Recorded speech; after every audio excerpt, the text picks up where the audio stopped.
Bonsoir à toutes et bonsoir à tous. J'ai le plaisir d'ouvrir la saison 2022-2023 de l'Université populaire de la MJC Héritant, avec au programme ce soir le thème passionnant des mobilités urbaines et cette interrogation: comment en finir avec le tout-voiture pour revitaliser la ville? Pour en débattre, nous accueillons Olivier Razemont et Émilie Geoffrey, président de Macron Vélo en Ville, qui sera notre témoin local. Après leurs exposés, en deuxième partie de soirée, vous serez invités à réagir et à questionner nos deux intervenants à l'aide des micros qui circuleront à cet effet. Après ces temps d'échange, nous nous retrouverons à la sortie de l'amphi pour le verre de l'amitié et la séance de dédicace organisée comme à l'accoutumée par nos amis du Cadran Lumière. Olivier Razemont, nous vous souhaitons la bienvenue et vous remercions d'avoir accepté notre invitation.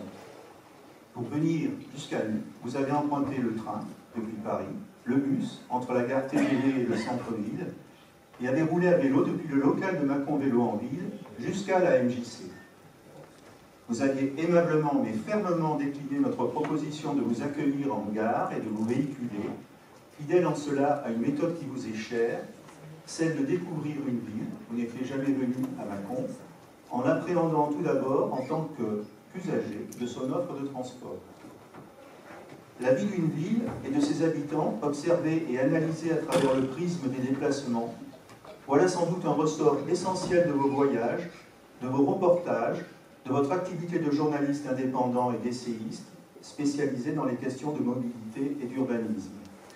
Fréquemment sollicité par la presse, vous travaillez notamment pour le journal Le Monde, qui fait régulièrement appel à votre expertise au gré de l'actualité des transports.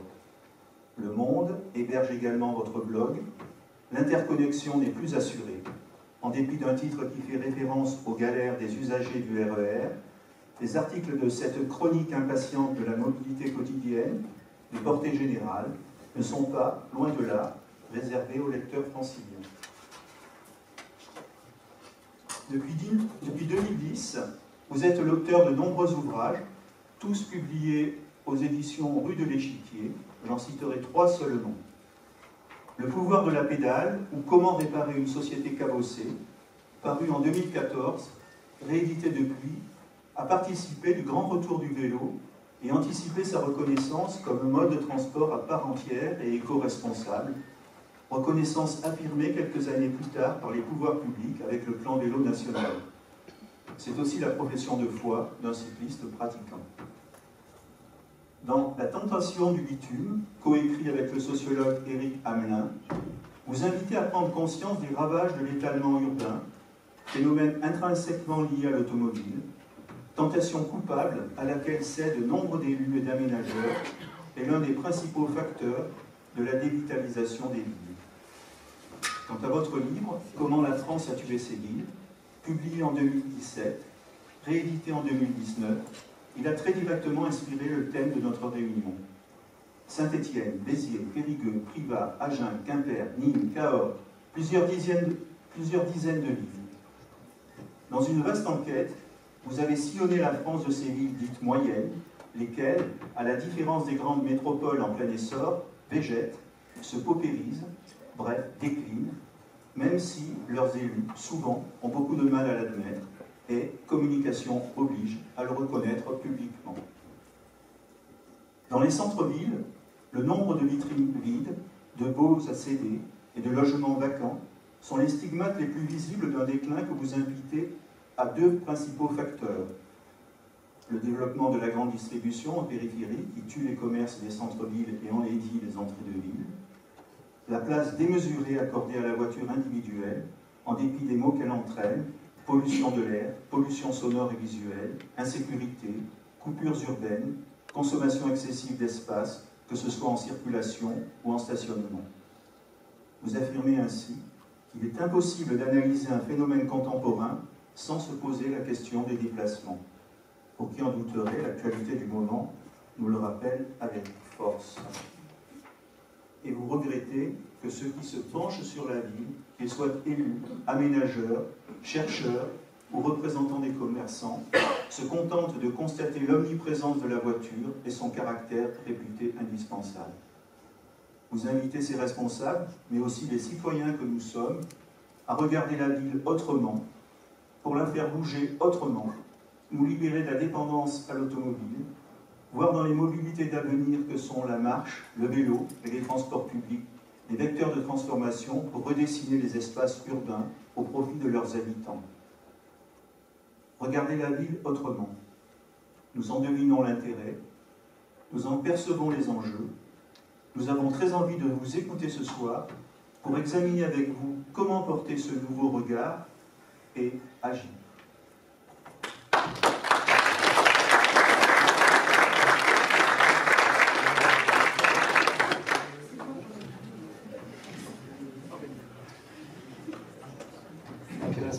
Merci beaucoup Guy, merci Émilie, merci à Macon Véloenvie, merci beaucoup à la MJC de cet accueil.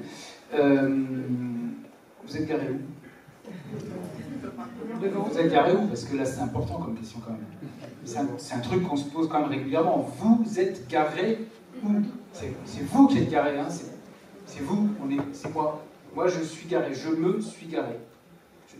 J'ai quitté mon élément humain et je me suis garé. J'ai mis la voiture là. C'est moi je me suis garé dans ma voiture. Voilà. J'adore cette expression. Vous êtes garé où?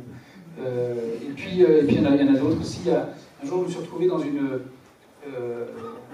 endroit, c'était l'hiver, un peu verglacé, un peu de relief. Et là, il y a une voiture un peu utilitaire. Moi, j'étais à pied. Je marche, je fais attention. Oui, le trottoir n'était pas déneigé, enfin bon, peu importe. Et là, la voiture, en face, fait une espèce de tourniquet, je ne sais pas, ça commence à faire des patins à glace, littéralement devant moi. Bon, voilà. Je m'écarte, la voiture s'arrête, et le gars qui conduisait, enfin qui essayait de conduire, me dit vous m'avez fait peur. Ouais, non, mais, le gars, vous m'avez fait peur. J'avais rien fait du tout. J'étais juste essayé d'éviter de prendre la voiture dans la figure. C'était moi qui étais responsable de cette histoire. Et puis il y a autre chose, c'est attendez, j'arrive plus à me relire maintenant. C'est ce que j'ai mis. Oui, c'est ça. Ils ont fermé la rue. Ils ont fermé la rue. On ne peut plus passer. On ne peut pas passer. Ils ont fermé la rue du village, la petite rue. Voilà. La rue piétonne, elle est fermée. En fait, moi je peux passer parce que je suis en voiture, hein, donc, mais moi je pourrais passer, en fait, non mais on ne peut plus passer.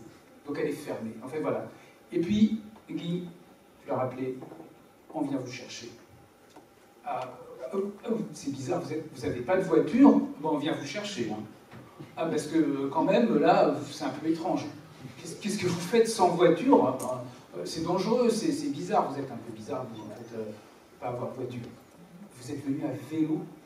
Non, mais c'est dangereux, hein. C'est courageux, c'est étrange aussi, hein. C'est un petit peu bizarre. Quoi. Et voilà, on en est là quand même. On en est quand même là en Europe, en France, on en est là avec ce système du tout-voiture qui fait que dans nos têtes, dans nos expressions, dans nos discussions, dans nos déplacements, évidemment, à chaque fois, c'est le raisonnement voiture. On a un ministre de l'économie qui, il y a 3 ans, disait, mais il n'a pas changé d'avis. Moi, j'aime la voiture, c'est la liberté, parce que le contraire, ce serait l'Union soviétique.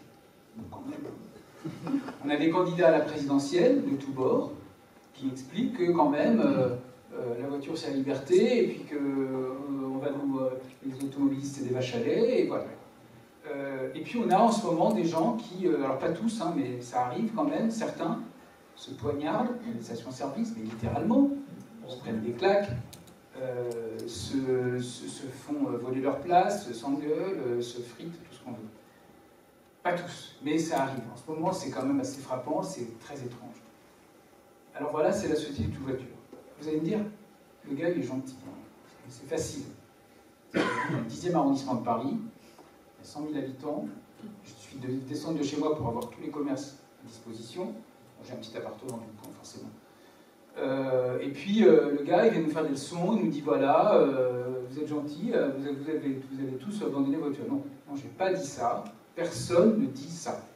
Il faut le dire parce qu'en fait, il faut le répéter à peu près tous les quarts d'heure. Jamais personne ne préconise qu'on se passe de la voiture pour tous les trajets. Jamais personne ne préconise que tous les trajets en voiture soient remplacés par des trajets à vélo, par exemple. Jamais personne ne dit ça. C'est un argument qui est utilisé à l'envers. C'est-à-dire, c'est quoi? Mais vous avez dit que vous étiez venu à vélo, vous voulez nous convertir au vélo, vous voulez nous empêcher de prendre la voiture juste parce que vous avez dit que vous veniez à vélo? Non, non. Vous savez, tout le monde ne peut pas faire de vélo. Vous êtes venu à vélo, mais c'est une provocation. Vous savez, tout le monde ne peut pas faire de vélo. Ok, non, non, mais c'était pas le sujet. Le sujet, c'est juste, voilà. Ok, je suis venu à vélo, je suis venu à pied, j'ai pris les transports. Ça ne veut pas dire que tout le monde va le faire, ça ne veut pas dire que tout le monde va le faire, mais ça veut dire quand même qu'on peut faire autrement. Merci à ceux qui font autrement. Merci à ceux qui font autrement, parce qu'en fait, la société du tout-voiture, elle nous apporte énormément de problèmes. Oui, c'est un instrument très pratique. Moi, je l'utilise de temps en temps. Je trouve ça, pour certains trajets, c'est très pratique. Je ne dirais pas que c'est forcément indispensable, mais ça rend des services incontestablement. Mais ça pose quand même pas mal de problèmes. Je ne parle pas du climat. Il a fait chaud à Macron cet été ou pas? Passons. Oui, bien sûr qu'il a fait chaud. Il va refaire chaud la semaine prochaine. Il y a 26 degrés. Bon, vous savez déjà, évidemment. Et du coup, c'est pas ça. Oui, bien sûr qu'il y a ça. Bien sûr qu'on a tous ça en tête. Mais il y a tout le reste. Il y a la sédentarité. Vous savez, la sédentarité, le chiffre est connu. Aujourd'hui, les enfants qui vont à l'école aujourd'hui ont une capacité cardiovasculaire de 40% inférieure à celle des enfants de 25% inférieure à celle des enfants il y a 40 ans. Quand moi j'étais enfant, voilà, on avait une capacité cardiovasculaire plus importante. C'est pas moi qui le dis, c'est la Fédération française de cardiologie. Moi, je suis pas capable de calculer ça. Il dit ça, et pourquoi? Parce qu'en fait, on les emmène partout. Emmener, c'est pas le mot. Emmener, ça veut dire prendre par la main. Non, c'est pas emmener. On les attache derrière dans la voiture, on les accroche comme ça. Et puis ensuite, les adultes conduisent sans même dire aux enfants où ils vont. Ils leur donnent un petit écran comme ça pour qu'ils ne fassent pas trop de cris. Et puis on les, voilà, on va, voilà, c'est les adultes qui décident. On dit aux enfants, alors c'est Sam Van Osteren, donc c'est certainement tous lu le livre. Pourquoi pas le vélo, je vous recommande, je suis sûr, on vélo en ville, qui explique, qui dit, en fait, les enfants, c'est des petits légumes, on les emmène comme ça, on leur dit, tu n'as pas ton mot à dire, on t'emmène, et puis c'est comme ça, on va là, d'ailleurs on va, le verbe aller, c'est pas, en fait, ça veut dire conduire. Et c'est ça qui se passe, et là, une des raisons pour lesquelles les enfants perdent en moyenne, évidemment, pas les vôtres, évidemment, en moyenne, les enfants perdent de leur capacité cardiovasculaire, c'est parce que, en fait, on les, par rapport à ceux d'avant, c'est parce qu'ils ne bougent plus. Il y a les écrans, bien sûr. Il y a aussi le fait qu'on va absolument tous les protéger. Vous voyez les psychodrames à la sortie d'école. Quoi? Vous avez osé fermer la rue de l'école sur 100 mètres? Mais c'est scandaleux. Comment ils vont faire les enfants? Ils n'ont pas de jambes, les enfants. Voilà, à chaque fois, ça on l'entend dans toutes les villes. Quoi? Mais quel scandale! Il y a toujours des gens qui ne sont pas majoritaires, mais qui gueulent très fort. Quel scandale, je ne peux pas déposer parce que vous comprenez, avec ma grosse voiture, je dois aller ailleurs, etc. Les voitures sont de plus en plus grosses. On a une industrie automobile qui se plaint, mais en fait qui est extrêmement florissante, qui est toujours en train de vendre ses produits. Regardez les publicités merveilleuses pour les voitures, c'est extraordinaire. Ces voitures qui sont naviguent comme ça dans les déserts, dans des villes. On dirait qu'il y a une pénurie d'essence tellement il n'y a pas de voiture dans les villes dans lesquelles il y a des pubs qui sont tournées. Ou alors un confinement, ou alors je ne sais pas quoi. Bon. Et donc on est là-dedans, en fait. Et avec toutes les conséquences. Je vous ai parlé de la sédentarité. Bien sûr, il y a la pollution. Bien sûr, il y a le bruit. Bien sûr, il y a d'abord l'espace. Parce que tout ça, ça prend de la place. 95% du temps, cette voiture, en fait, elle est juste garée. Pendant que moi, je suis garé aussi, du coup. Mais bon. Et elle est garée. Et qu'est-ce qu'on fait? Il faut bien mettre cette chose-là quelque part. Cet objet métallique avec du caoutchouc, avec du verre, avec... Il y a un type de Peugeot qui m'avait raconté ça il y a quelques années, qui me dit en fait, alors il m'a déjà dit ça il y a déjà 10-15 ans, 10 ans peut-être. Et donc il me disait, il y a 20 ans, donc maintenant ça doit faire 30, quand on mettait, on utilisait, vous voyez le tableau des éléments de Dmitri Mendeleïev. Eh bien on avait, sur les 114 éléments dans une voiture il y a 30 ans, 7 ou 8 des éléments. Il y avoir le fer, etc. Et là, on a la moitié des éléments. C'était il y a déjà 10 ans, ils avaient la moitié des éléments, parce qu'en fait, évidemment, il y a tout l'électronique, tout ça. Donc on va chercher des terres rares à l'autre bout du monde pour faire des objets qui vont servir à faire 300 mètres, parce que, comme la rue est barrée, il faut faire un... Alors, évidemment, une fois de plus, je le redis, parce qu'il faut le redire de temps en temps, ça ne veut pas dire qu'il faut ne jamais se déplacer en voiture, personne ne dit ça une fois de plus, mais simplement on doit se poser cette question. Et on doit se poser cette question aussi pour la raison, tout simplement, c'est parce qu'aujourd'hui on a adapté complètement les territoires, comme on dit, alors, j'aime pas ce mot, ça veut dire quoi? La ville, les villages, les banlieues des villes, les villages dans lesquels il y a beaucoup de liens avec la ville, et puis les villages reculés aussi, tout ça a été adapté, la grande ville, la voie moyenne, tout ça a été adapté fondamentalement à l'usage de la voiture. On a fait des parkings partout, dans toutes les places, toutes les jolies places des villes, à quelques exceptions près. J'en ai vu à Mâcon aussi, évidemment, mais il y en a partout. Et ben en fait, c'est des parkings. Et on ne peut pas voir on peut pas laisser un enfant justement courir parce qu'on se demande s'il n'y a pas une voiture qui va reculer, etc. On ne peut pas voir les bâtiments, on ne peut pas profiter de l'endroit. D'ailleurs, beaucoup de gens ne savent même pas qu'en fait, là, ils sont seulement à 5 minutes à pied d'un autre endroit parce qu'ils n'ont pas été de le faire sans leur voiture. Et donc, on a adapté tout ça. On a adapté les rues, on les a élargies, on a fait des parkings partout, souterrains, machin, ceci, pas souterrains, partout dans toutes les villes, il y en a partout, vraiment. Voilà, on a organisé, on a fait des autoroutes pour qu'on puisse venir, parce qu'on compte évidemment en minutes, en un quart d'heure, en une demi-heure, etc. Donc on peut habiter à 80 km et faire l'aller-retour tous les jours, vous en connaissez tous, etc. Donc voilà, on a fait ça. Je ne dis pas qu'il faut détruire tout ça, je dis juste qu'on a fait ça, et on en est là. Et la question maintenant, c'est comment on fait. Donc ça pose plein de problèmes quand même, cette histoire de tout voiture.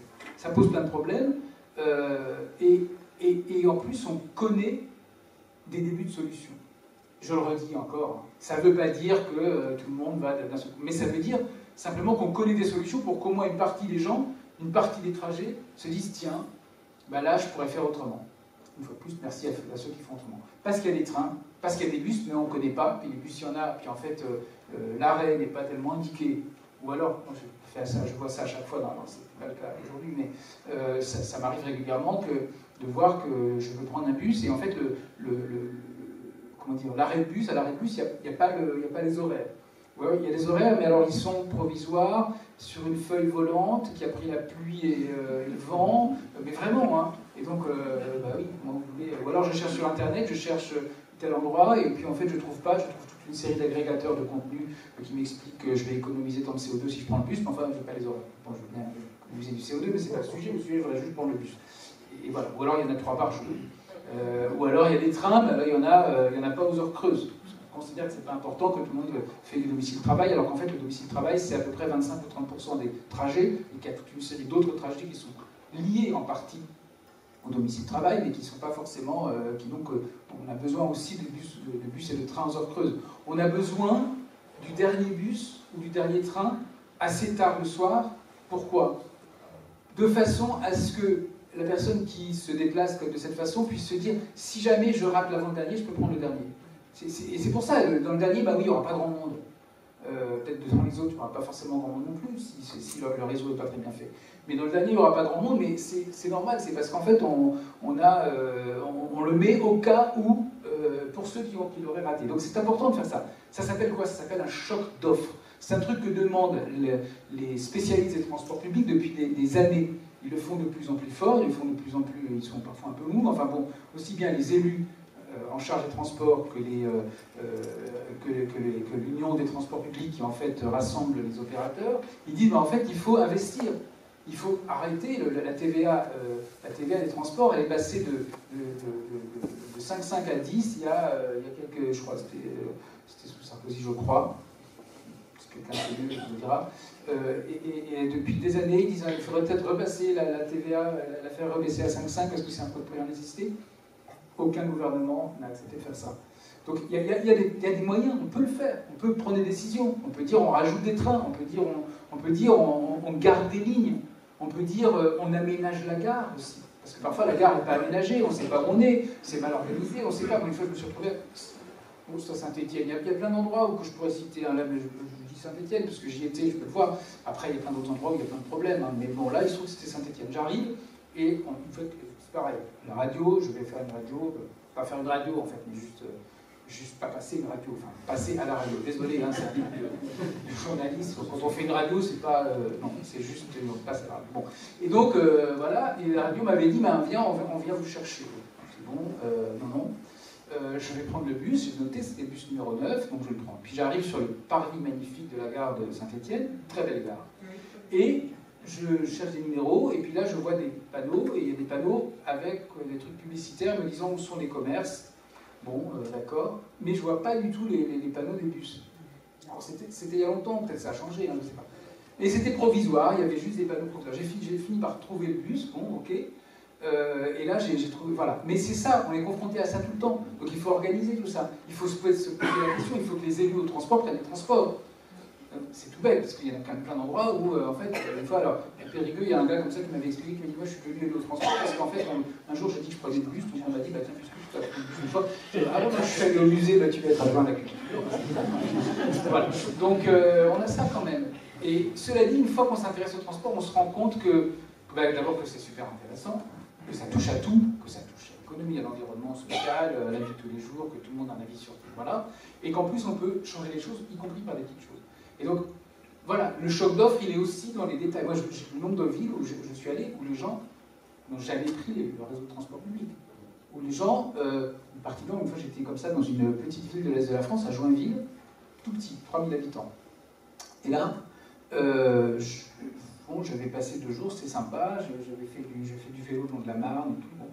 Et on me dit, bah tiens, avant que tu partes, il se trouve que c'est encore le pays du champagne un peu. C'est pas tout à fait, mais c'est un peu. Alors du coup, ils boivent du champagne facilement. Bon. Et il me dit, ouais, en fait, l'anniversaire de quelqu'un, là, tu veux boire un verre? Je dis, bah oui, ok, d'accord, mais bon. Et puis je dis, bah en fait, je dois partir après. Il y a quelqu'un qui me dit, mais tu dois partir après, mais dans ce cas, bois pas trop de champagne, parce que je dis, non, je prends le train. Il me dit, ah bon, le train? Il y a une gare à Joinville. Mais il ne savait pas qu'il y avait une gare dans sa ville, en fait. Voilà, on en est là. Et donc c'est ça en fait. Il faut parfois juste des panneaux. L'autre jour j'étais dans un village du Cotentin, Bricbec en Cotentin. Charmant, c'est très joli, c'est magnifique. Avec des élus qui ont envie de faire des trucs. C'est ça un message que j'ai retenu de ces derniers temps. C'est de plus en plus, je dirais peut-être après, mais c'est de plus en plus, y compris à la campagne, comme on dit, dans les territoires peu denses, les zones rurales, à la campagne en fait. Et bien en fait là il y a des gens qui veulent développer autre chose que la voiture. Et donc il y a des voies vertes, donc il y a des bus, et ça fonctionne, c'est le réseau de l'agglomération de Cherbourg, il y a toutes les 2 heures, il y a un bus, c'est quand même pas mal, toutes les 2 heures, c'est bien de le savoir, il faut. Mais l'arrêt de bus n'est pas indiqué, on ne sait pas où il est quand on est en plein centre-bourg, il n'y a pas de... Alors c'est à quoi 10 minutes à pied, 10 minutes à pied l'arrêt de bus. Quelqu'un me disait, il faudrait qu'il y ait une navette qui puisse venir de l'arrêt de bus. Non, maintenant non, il faut juste mettre des vrais trottoirs, des vrais panneaux, de façon à ce qu'on puisse aller facilement à l'arrêt de bus, qu'on sache où il est, qu'ils soient indiqués, que les horaires soient bien indiqués, etc., que ce ne soit pas une aire un peu, vous savez, de terre battue avec des flaques l'hiver et tout. Non, il faut, enfin, pas l'hiver, il pleut, quoi. C'est dans le Cotentin en même temps. Et donc, c'est pas juste l'hiver. Et voilà, il faut que ce soit un petit peu organisé, quoi, que ça donne envie, quoi. Et voilà. Et en plus, on ne sait pas, il y a des trucs, il y a des détails. Est-ce qu'on peut payer tout de suite en entrant dans le bus? C'est très important de savoir ça. Parce que si on ne sait pas, on se dit, bah tiens, moi, je sais pas, j'ai une petite angoisse quand même. J'ose pas trop demander, est-ce que le chauffeur va me rabrouer en me disant, comment ça, mais vous savez pas qu'on peut pas payer? Ou alors, vous savez, ça va être plus cher. Bon, oui, je m'en fous que ce soit plus cher, je veux bien payer, puisque de toute façon, je veux prendre ce bus, il n'y en a pas d'autre, donc voilà. Mais il faut me le dire gentiment, sinon, voilà, sinon j'ai pas tellement envie de prendre le bus. Donc voilà, il y a des petites choses comme ça peut être écrit, ça peut être annoncé, ça peut être, ben oui, c'est temps, ça peut être écrit. Les opérateurs me disent, on ne veut pas encourager le fait que les gens payent dans le bus. Ben oui, mais en fait, si personne l'annonce nulle part, en même temps, les gens... Voilà, on ne fait pas un réseau de bus pour uniquement les captifs. On le fait pour qu'il y ait plus de gens qui le prennent. De la même façon qu'on ne fait pas un réseau vélo uniquement pour les gens qui se déplacent déjà à vélo. Ceux-là, ils vont continuer. Il faut le faire pour ceux qui ne savent pas que dans 2 ans, ils se déplaceront aussi à vélo. Donc on a tous ces éléments-là. On est dans le... On a ce besoin-là. On a les solutions. On doit sortir du tout voiture, j'insiste sur le mot tout. Et en fait, on a des solutions. Elles existent déjà. Le vélo, c'est extraordinaire. Pas seulement l'objet en tant que tel, mais le mouvement autour de ça. Je trouve ça, depuis quelques années... Alors moi, j'ai fait mon premier bouquin sur le vélo, c'était en 2014. Enfin, le bouquin que j'ai fait sur le vélo, c'était en 2014. Donc, vous savez, il y a 8 ans, c'est presque neuf parce que c'était au printemps. Et depuis, tout a changé. Au point que je me dis, ben oui, volontiers... je vais venir parler à Macron et Banville, est-ce que ça va être utile? Parce que tout le monde sait déjà tout, bon. Et puis depuis, d'abord, oui, il s'est passé plein de choses, le vélo n'a fait que se développer, on a parle beaucoup plus de vélo. Il y a en 2014, quand le président de la Fédération des usagers de la bicyclette, Olivier Schneider, c'était après 2015, quand il a été élu, allait voir le ministère des Transports, on lui riait au nez, littéralement. On disait, mais vraiment, de toute façon, vous ne pesez rien. Donc vous avez des bonnes solutions pour tout, c'est vrai, la sédentarité, la proximité, l'espace, vous n'êtes pas polluant, tout ça, c'est vrai, mais de toute façon, vous ne pesez rien. Donc là, il s'est dit, on va faire quelque chose. Et donc là, c'est pour ça que quelques années après, moi j'ai vécu qu'en Allemagne, il y avait le baromètre, l'équivalent du baromètre des villes cyclables, et finalement ils l'ont fait aussi à la FUB, et voilà. Et donc qu'est-ce qui s'est passé? Vous avez probablement tous répondu pour Mâcon, les environs, au baromètre des villes cyclables, qui était une sorte de méga sondage qui tous les 2 ans propose à chacun d'entre nous de noter l'usage du vélo en ville.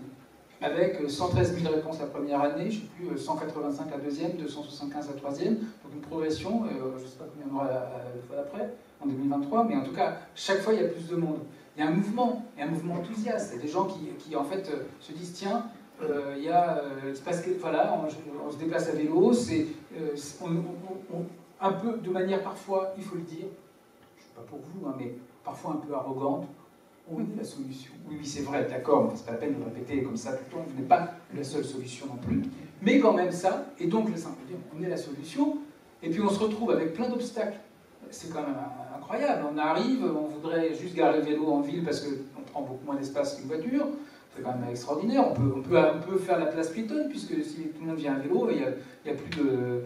on peut garer les vélos pas loin, on n'est pas obligé d'avoir cette place qui est transformée en parking. Et donc, évidemment, il y a ce mouvement qui se met en place en disant, mais attendez, regardez, on apporte des solutions et vous ne nous écoutez pas, c'est quand même très curieux. Et donc là, on a un mouvement social positif, enthousiaste, souriant, un peu chiant, mais souriant, un peu chiant pour les élus.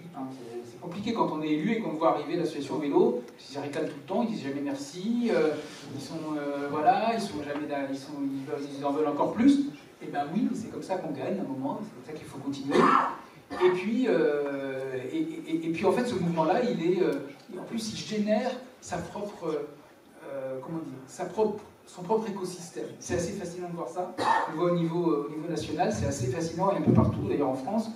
En particulier en France, parce que c'est vrai que la France avait beaucoup de retard, donc c'est aussi pour ça qu'en France, ça s'est beaucoup développé ces dernières années. C'est-à-dire qu'en fait, il y a une partie des habitants vélo qui passaient leur temps à aller voir les élus pour leur dire, bah voilà, il faudrait faire ceci, il faudrait faire cela, et évidemment, ils font ça gratuitement. Puis à un moment, ils se disent, bon, ça commence à bien faire, je vais créer plutôt une structure de conseil. Comme ça, je vais dire la même conseil, mais pas gratuitement du tout. Et comme ça, je vais aussi avoir d'autres clients et raconter ça à d'autres villes. Très bien. Et donc, il y a plein de consultants en vélo qui, comme ça, se sont lancés et qui fonctionnent finalement, qui ont fonctionné, qui existaient. Il y a une partie d'entre eux également qui deviennent élus carrément. Vous connaissez peut-être Fabien Bagnon, qui est le vice-président de la métropole de Lyon, qui est un ancien militant de l'association lyonnaise pour le vélo. Vous avez des gens qui deviennent, alors certains deviennent réparateurs, parce qu'il y a plein de boulot. L'industrie s'organise, l'industrie du vélo. Moi, j'ai visité pas mal depuis 2 ans des usines qui soit assemblent des vélos, parce qu'il n'y a pas vraiment de producteurs, mais qui assemblent des vélos ou qui fabriquent des pièces détachées. C'est fascinant. À chaque fois, on me dit, en fait, on a doublé la production, donc on a embauché je ne sais plus combien de personnes en plus, enfin la moitié de notre effectif en plus, et puis on a dû étendre aussi notre production, donc on a une unité de production supplémentaire, etc., partout, dans tous les endroits, que ce soit dans les Vosges, en Loire-Atlantique, en Vendée, dans l'Aigle, etc. C'est assez fascinant. Et tous ces gens disent, bah oui, il faut développer l'usage du vélo, bien plus que ça, il faut... et en plus, avec... Effectivement, c'est vrai, c'est une chance, à moitié un hasard, mais c'est comme ça.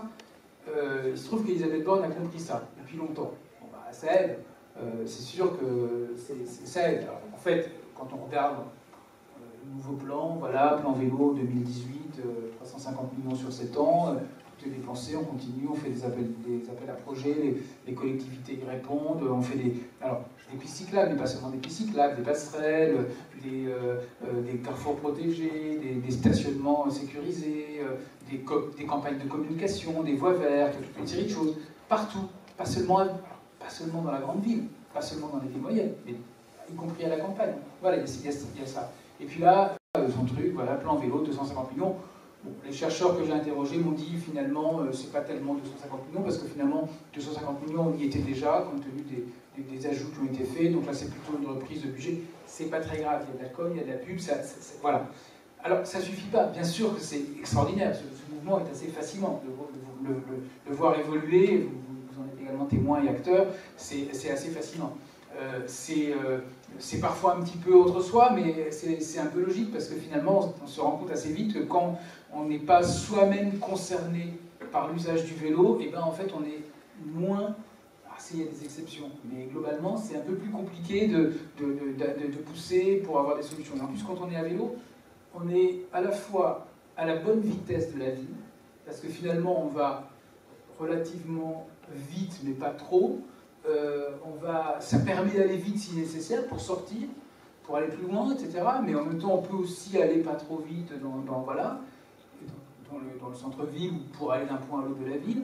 Et puis, on est en même temps un peu en hauteur. Donc on voit tout, en fait. On voit plein de choses et on repère des choses, on remarque. Donc en fait, évidemment, quand on est à vélo, ben, forcément, on a un regard sur la ville qui est un peu différent. Il ne faut pas se contenter de ça, mais ça permet quand même d'observer assez bien la ville. Alors, il y a des mouvements, il y a ce mouvement-là que je trouve extraordinaire, qui est le seul mouvement positif en matière de mobilité. On essaie de trouver, bien sûr, qu'il y a le mouvement des Gilets jaunes, c'est plutôt en gros, touche pas à ma voiture. Peut-être qu'il y aura un mouvement en ce moment avec l'essence, mais en tout cas, voilà, là, il y a un mouvement positif. Autant le prendre. Il y a un mouvement piéton qui est en train de naître également. C'est un peu bizarre de dire mouvement piéton, parce qu'on ne se rend pas vraiment compte. On est chacun d'entre nous, on est toujours piéton à un moment ou à un autre. La plupart, en tout cas. Au moins un petit peu. Et on est, bien sûr, alors quand on n'est pas beaucoup piéton, on ne se rend pas vraiment compte. On dit oui, le trottoir n'est pas agréable, mais finalement, de toute façon, comme j'ai mon véhicule, quel que soit d'ailleurs le véhicule, voiture ou vélo, ben, c'est pas très grave, puisque de toute façon, après, je n'ai plus rien à faire avec le trottoir. Sauf que, quand même, cette histoire de trottoir minuscule, mal pavé, il suffit d'essayer avec une poussette. Tout se fait. Une poussette, voilà, ben, c'est très compliqué sur un trottoir mal fichu, avec des arbres au milieu, les pancartes des commerçants, les vélos garés, les scooters garés, les voitures garées, bon, etc. Enfin, ça devient les trottoirs qui s'arrêtent, fini plus de trottoir, parce que voilà, on n'est plus voilà, les zones ou les endroits où il y a des travaux, on a supprimé le trottoir, et puis débrouillez-vous, traversez, je sais pas quoi, etc. Donc voilà, il commence à y avoir, alors il y a un mouvement qui s'est lancé, il y avait la Fédération française de randonnée, qui sont en gros des personnes retraités qui vont faire des randonnées à la campagne, et puis des associations d'urbanistes qui sont des personnes plutôt retraitées mais qui font des marches en ville, et ils se sont mis d'accord, ils ont fait un baromètre des villes marchables. Je trouve ça génial. Il faut répondre à ce truc-là. Le questionnaire n'est pas forcément parfait, c'est pas grave, il faut répondre. Ils ont eu 40 000 réponses, 70 000 réponses, donc 40 000 exploitables l'an dernier, ils vont le refaire. Il faut absolument répondre, il faut dire, bah oui, dans ma ville, ça, ou alors c'est super, c'est rare. Ou alors, ben là oui, il manque des trottoirs, les carrefours c'est compliqué, on doit toujours traverser en 2 fois pour accéder à la gare, c'est compliqué. Nombre d'endroits où la gare, et la ville que j'ai en tête là, je crois que c'est Colmar, un peu très compliqué, Colmar, et puis Saint-Dié-des-Vosges aussi, enfin, etc. Compliqué d'accéder à la gare à pied. Alors tout est fait pour la voiture, une fois de plus, ça c'est super. Mais très compliqué d'accéder à la gare à pied. Il faut traverser en 2 fois, il faut, le passage piéton n'est pas au bon endroit, etc. Enfin bon, voilà, on connaît tout ça et je pense que vous avez certainement des références aussi. Donc tout ça, il y a des mouvements, on connaît les éléments, on les a en fait. Et c'est ça qui est extraordinaire dans cette affaire de crise d'essence en ce moment, de pénurie. Bah oui, on peut parler de pénurie, je pense quand même, compte tenu de la perte de raffinerie, c'est qu'en fait, on a une situation dans laquelle la toute-puissance de la voiture, la toute-puissance du pétrole, que je vous rappelle, on achète aux monarchies sanguinaires, quand même, une bonne partie en tout cas, la toute-puissance du pétrole fait que on a le résultat, ce résultat-là. Si un peu plus tôt, si il y a 10 ans, il y a 15 ans, on s'était posé la question, on avait dit, bah, en fait, il y a des gens qui préconisent les transports publics, la marche, le vélo, le covoiturage, l'autopartage, on va l'organiser de façon surprise, on serait beaucoup moins dépendant. Les grévistes de raffinerie seraient un peu plus emmerdés, du coup, parce que leur grève aurait moins d'effet. Mais non, et là, le résultat, c'est que le réflexe, c'est de dire, je comprends, hein, quand on va dire, bah, maintenant, oui, il faut résoudre le problème, ok, mais en même temps, voilà, est-ce qu'on aurait pu y penser plus tôt? On pourrait peut-être, si on aurait pu y penser plus tôt, c'est trop tard, on va pas refaire le passé, on pourrait y penser maintenant, pourrait faire un plan d'urgence pour développer d'autres modes de transport, d'autres modes de déplacement, des choses qui soient moins chères. La voiture, ça coûte extrêmement cher, on ne s'en rend pas compte, mais ça coûte extrêmement cher. En posséder une, c'est déjà un budget énorme. L'Automobile Club calcule, c'est 5 000 € par an. C'est peut-être un peu moins, pour ça dépend, c'est une moyenne, avec une voiture neuve, donc ça va être un peu moins en moyenne. Mais malgré tout, c'est cher. En posséder 2, en posséder 3. Donc est-ce qu'il n'y a pas moyen de passer de 3 voitures à 2 pour un ménage, pour faire des économies? Qu'est-ce qu'on fait maintenant? 3 voitures à 2 ou 2 voitures à 1? Ben, en fait, on s'organise. La voiture, elle sert à l'un des deux à certains moments, et puis elle sert, et puis le résultat, on fait autrement. Voilà, merci à ceux qui font autrement. Voilà, et quand on dit tout ça, on se heurte encore à des réflexes, à des réactions. Bon, vous êtes un bobo de centre-ville, ça, bon, ça c'est ok. Vous comprenez rien, vous êtes hors sol, ça arrive aussi souvent. Vous comprenez rien à la vie. C'est sûr que si la vie c'est que tout voiture, oui, c'est sûr qu'on a du mal à comprendre cette espèce d'obsession à se déplacer pour chaque déplacement en voiture.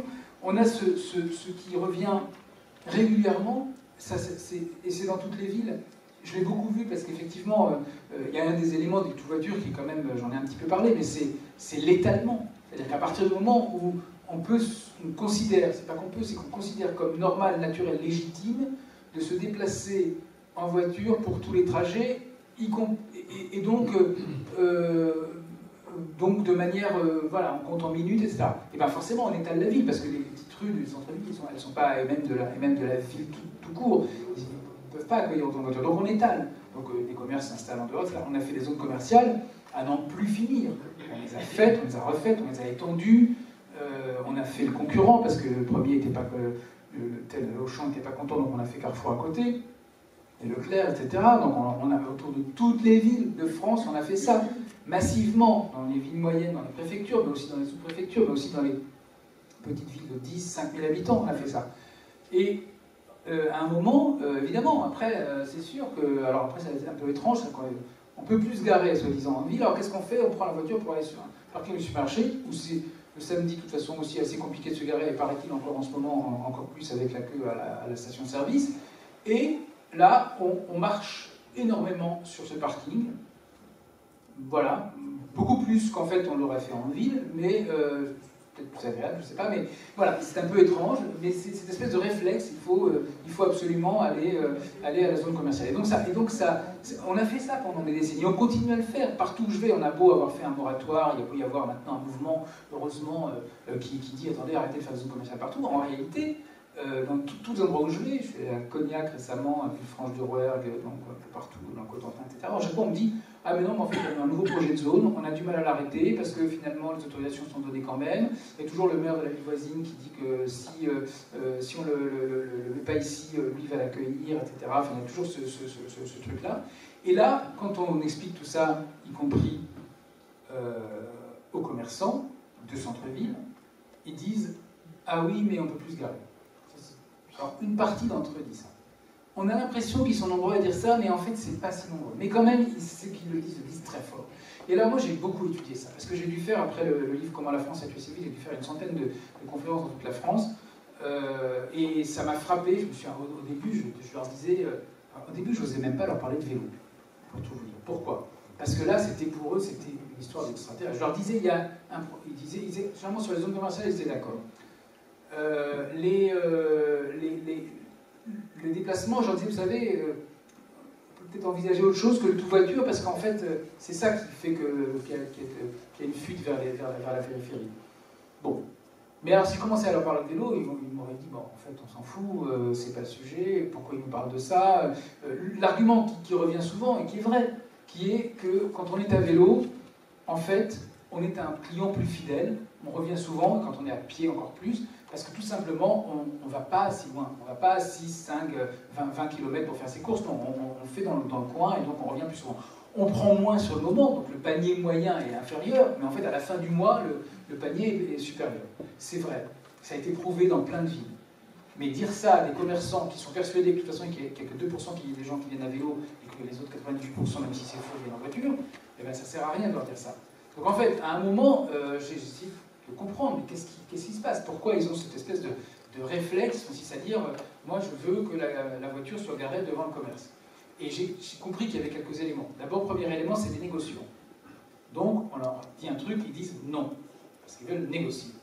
Contrairement d'ailleurs aux promoteurs des zones commerciales qui sont toujours charmants, gentils, qui arrivent, qui disent voilà, on pourrait vous proposer une nouvelle zone commerciale, vous savez, vous avez gagné des habitants récemment, donc il vous faut une nouvelle zone. Ah, vous avez perdu des habitants récemment, donc il vous faut une nouvelle zone parce qu'en fait vous allez employer des gens, vous avez un taux de chômage élevé, il vous faut une nouvelle zone, vous avez un taux de chômage faible, il vous faut aussi une nouvelle zone parce que comme ça les gens sont plus riches, donc ils vont pouvoir dépenser, etc. Bon. Et donc eux ils sont charmants, allez vous faire foutre. Ah bon, d'accord, c'est pas grave, je reviendrai dans 2 ans. Et puis, 2 ans après, vous savez, il vous faut une nouvelle zone. Voilà, eux, ils sont charmants. Et les commerçants de centre-ville, non, ils sont pas rigolos du tout. Ceux du marché, encore moins. Et donc, eux, ils disent, premièrement, non.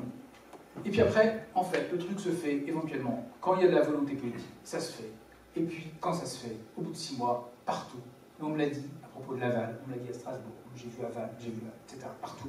À chaque fois, les gens disent, ah bah finalement, c'est très bien. On se rend qu'il y a plus de gens, c'est plus agréable, les gens passent, le parking qui est plus loin, bah, finalement, il fonctionne très bien, on n'a pas besoin d'avoir des gens, etc. Ça, c'est la première chose. Deuxièmement, et ça j'ai compris au bout d'un moment, c'est que quand on tient un commerce central, même si d'ailleurs on ne vit plus sur place, très souvent, on a l'impression que la ville, j'ai l'impression que la ville m'appartient, que c'est mon lieu de travail. Comme c'est mon lieu de travail, j'ai un mot à dire. Et là, c'est compliqué parce qu'il faut expliquer, il faut dire en fait, oui, ok, c'est votre lieu de travail. Mais c'est pas seulement votre lieu de travail, c'est aussi un lieu de vie, c'est aussi un lieu essentiel pour la ville, c'est aussi un lieu de rencontre, etc. Et donc ça, il faut un peu l'expliquer. Et puis, il y a une autre chose, c'est qu'évidemment, eux-mêmes, la plupart du temps, ils se déplacent en voiture, ils viennent en voiture, parfois ils gardent même la voiture devant le commerce. Et là, il faut expliquer. Il faut dire, est-ce que vous voudriez que vos salariés gardent votre voiture devant le commerce aussi? Ah ben non, ça prendrait la place des clients. Ah ben voilà, déjà premier élément de réflexion. Et là, il faut regarder. Il y a plein de parkings partout dans toutes les villes. Il faut arrêter avec cette histoire de on peut plus se garer. Il y en a partout. Et il y en a partout des gratuits. Et il y en a partout des vides la plupart du temps. Et il faut juste les compter. Et moi, je vous conseille de faire ça. D'aller voir ces parkings. Il y a un gars qui a fait ça à Albi. Il a regardé. Il a compté tant de places payantes, pas payantes, à tel prix éventuellement, à telle distance de l'hypercentre-ville, et il s'est aperçu qu'il y avait tout ce qu'il fallait, mais qu'ils n'étaient pas indiqués, ou mal indiqués. Et ça, c'est un truc essentiel. Le nombre de villes, je ne sais pas ce qu'il en est à Mâcon, mais dans plein de villes, vous avez des parkings qui s'appellent Foch, Gambetta, Clémenceau, qui correspondent aux boulevards entre lesquels tout le monde les confond évidemment, alors que si vous aviez des parkings, c'est marqué gare, centre-ville, bord de la rivière, etc. Je sais pas. Là, oui, tu peux imaginer que les gens vont le savoir un peu mieux. Je ne sais pas ce qu'ils en ont ici, mais ça arrive souvent. Le nombre de... alors, c'est quelque chose qu'on m'a raconté à Mulhouse. Ça arrive plusieurs fois. Mais à Mulhouse, il y avait, alors ça a pu changer depuis, mais 5 parkings qui sont globalement en ville, parking payant. Il y en a un qui s'appelle parking central, un autre parking du centre, qui ni l'un ni l'autre sont les plus proches du centre-ville, etc. Et donc il y a plein d'endroits comme ça, et donc premièrement renommer, ensuite se poser la question de savoir, ben oui, ils sont où, les indiquer, et là on commence à voir que il y a peut-être des possibilités. Moi j'ai vu ça à Argenton-sur-Creuse, j'ai plein d'endroits où je retiens des choses, hein, mais Argenton-sur-Creuse, le jour du marché, le maire me dit, en fait, les gens veulent absolument se garer juste à côté, alors qu'en fait il y a un parking à 200 mètres. Ils peuvent marcher, ils sont très contents d'aller marcher, mais sauf que là, d'abord ils ne savent pas forcément ça leur semble loin parce qu'ils sont jamais allés à pied, le trottoir n'est pas bien foutu, etc. En fait, voilà, il faut organiser tout ça, ça se met en place. Il suffit peut-être, le jour du marché précisément, puisque c'est là qu'il y a le plus de monde qui vient, de piétoniser une rue, ce jour-là, d'en faire un lieu agréable. Qu'est-ce qui va se passer? Oui, les gens vont aller un peu plus loin, et puis ensuite ils vont marcher, et puis ils ne se rendront même pas compte, en fait, qu'ils sont déjà arrivés au lieu du marché, parce que tout simplement, ça aurait été un moment agréable où ils auront croisé du monde, laissé les enfants bagnonder, etc. Et donc voilà, on se rend compte, et je pense que là, il y a quelque chose que j'ai remarqué là aussi au fur et à mesure, c'est qu'on a tendance parfois à opposer, il y a parfois cette opposition frontale entre ceux qui voudraient piétoniser, etc., qui seraient très dangereux évidemment, et puis les autres qui voudraient absolument rien changer, etc. Et on s'aperçoit qu'il y a déjà des endroits et des moments où il y a des gens dans la ville. C'est le jour du marché, ça c'est sûr. C'est vraiment essentiel. Moi, c'est un sujet que je regarde beaucoup, qui m'intéresse. C'est mon prochain bouquin pour tout vous dire, mais le marché alimentaire, c'est vraiment des lieux, des moments d'abord fascinants, mais aussi c'est des moments où il y a plein de monde. Et donc, c'est là qu'il faut faire quelque chose. Bien sûr qu'on peut aussi piétoniser tel truc, faire tel endroit, tel boulevard, ou sinon piétoniser, en tout cas réduire la vitesse. Oui, c'est sans doute nécessaire et il faut le faire. Enfin, je connais, ben voilà, ça dépend de la situation. Mais en tout cas, là où il y a du monde, le jour où il y a du monde, il faut en profiter. C'est déjà là, le jour où il y a une fête. Exemple Annecy. Il y a quelques mois, j'y suis allé et on m'expliquait, alors il y a la fête de la Saint-André, je crois qu'il y a un peu en novembre, je crois, comme ça. Et on me dit, voilà, le jour de ça dure quelques jours, c'est une sorte de brocante. Et qu'est-ce qui se passe ce jour-là? On enlève systématiquement tous les arceaux à vélo parce qu'il faut de la place pour les... voilà. Et là, je me suis dit, c'est idiot. Et alors, en fait, maintenant, ils ont changé d'avis et le directeur des services de Nancy me dit, bah, effectivement, on va changer de façon de fonctionner. On va au contraire les laisser de façon à expliquer aux gens qu'ils peuvent venir à vélo parce que le jour, précisément, ou les jours où il y a le plus de monde, bah, tant qu'à faire, autant encourager au maximum les gens à ne pas prendre leur voiture. Parce que bien sûr qu'il y a des gens qui viennent de loin, et il y a toujours des parkings et ils trouveront de la place. Mais ceux qui viennent de pas très loin, bah, il ne faut pas qu'ils viennent en voiture, il faut qu'ils viennent autrement. Évidemment, il faut que le bus à 7. Bon, autre exemple, Hérault. 7, il y a la fête de la Saint-Louis fin août. Très bien, pendant quelques jours, il va faire les joutes, les feux d'artifice, c'est super, il y a un monde fou, plein de monde en ville, etc. Là, pour le coup, il y a du monde, et les commerces sont ravis. Quand il y a une fête, c'est génial. Quand il y a un marché, quand il y a un événement, il se passe plein de choses. Et là, qu'est-ce qui se passe? Le bus ne peut plus traverser la ville. Parce qu'on a fermé, comme on dit, à cause pour la fête. Très bien, mais pourquoi est-ce qu'on ne laisse pas le bus passer, qu'on ne puisse pas passer en voiture?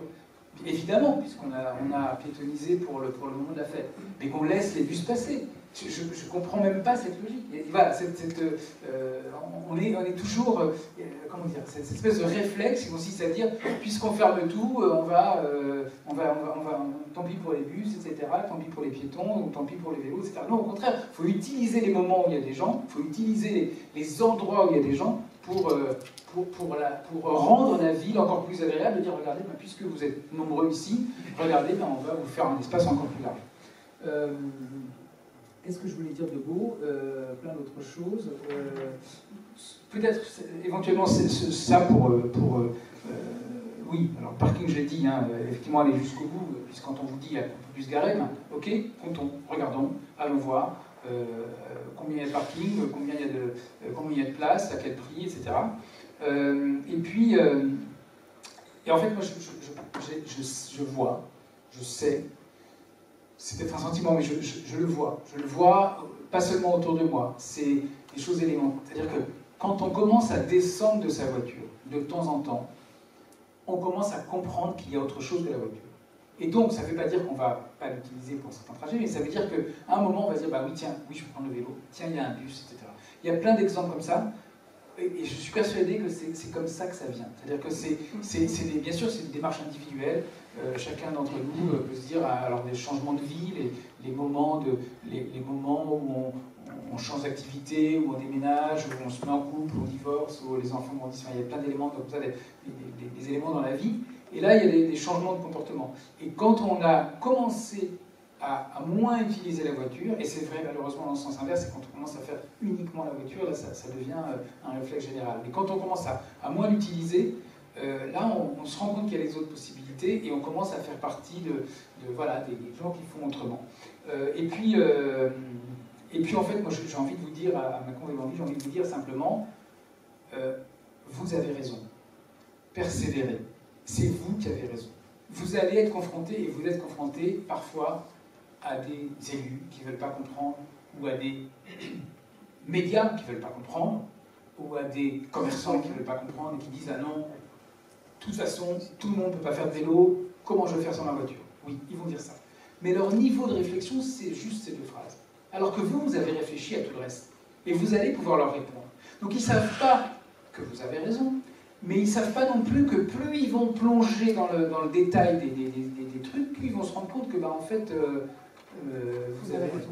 Et c'est ça qui est fascinant, c'est-à-dire que, oui, c'est vrai que c'est parfois compliqué dans une ville moyenne. Moi, j'ai quand même constaté ça, et c'est peut-être peut-être finir par ça, mais c'est vrai qu'il y a quelques années, je voyais beaucoup de villes moyennes où c'était donc à peu près de la taille de Mâcon, hein, des préfectures, ça, et où c'était compliqué, y compris d'ailleurs, je me souviens d'un responsable de l'association des villes moyennes, qui s'appelle maintenant Ville-de-France, et qui m'expliquait à propos de la réforme du stationnement en 2018, vous comprenez, ça va jamais marcher dans nos villes parce que tout le monde se déplace en voiture tout le temps. Je dis mais non, moi je vais partout, il y a plein de gens qui se déplacent autrement qu'en voiture, il y a 20, il y a 30%, dans toutes les villes il y a 20-30% des gens qui ne possèdent pas de voiture. Il faut les encourager, il y a des transports publics, il y a tout ça, il faut encourager tout ça. Et à chaque fois, et c'est vrai que c'était compliqué. Et maintenant, ça devient plus simple, parce qu'il y a la parole politique, mais aussi parce que les grandes villes, certes, on sait, ça a avancé, mais là où le vélo, notamment, et les transports publics aussi, sont pertinents, le plus pertinent, la marche est le plus pertinent, c'est précisément dans les villes moyennes. Le vélo, c'est clairement dans les villes moyennes qu'il est le plus pertinent. C'est pas pour... les observateurs nationaux sont le regard braqué sur la rue de Rivoli et sur le boulevard Sébastopol à Paris, mais en fait, non. Le vrai sujet, c'est pour faire les 4, 5, 6 km avec ou non assistance électrique en fonction du temps qu'il fait, de tout ce que vous voulez, enfin, etc., du trajet qu'on fait, de la pente, enfin, peu importe. Mais aussi sans assistance quand c'est pas nécessaire. Et en tout cas, tout ça peut se faire. Et dans les villes moyennes, il y a un potentiel énorme, y compris dans la petite périphérie de la ville moyenne, y compris dans les communes qui sont autour. Donc là, il y a un potentiel énorme. Et c'est là qu'il y a le potentiel. Et donc, n'arrêtez pas, continuez, persévérez, vous avez raison. Étudiez tous les éléments. C'est des éléments, vous savez, passionnants.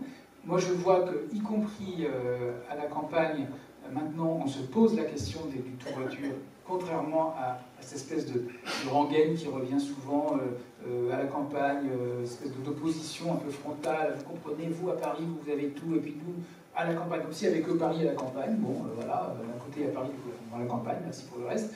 Et donc non, on s'aperçoit que même à la campagne, il y a des réflexions. Et dans les villes moyennes, c'est en train de venir, et je trouve que c'est là que d'abord le potentiel est là, que le potentiel humain est là, parce que justement il y a des associations, et aussi que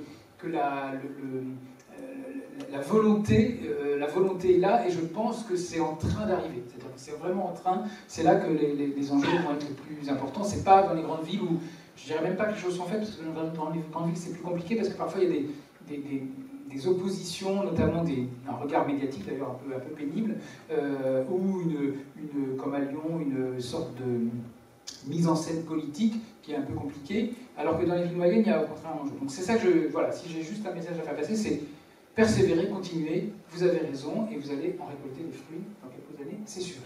Voilà. Merci beaucoup.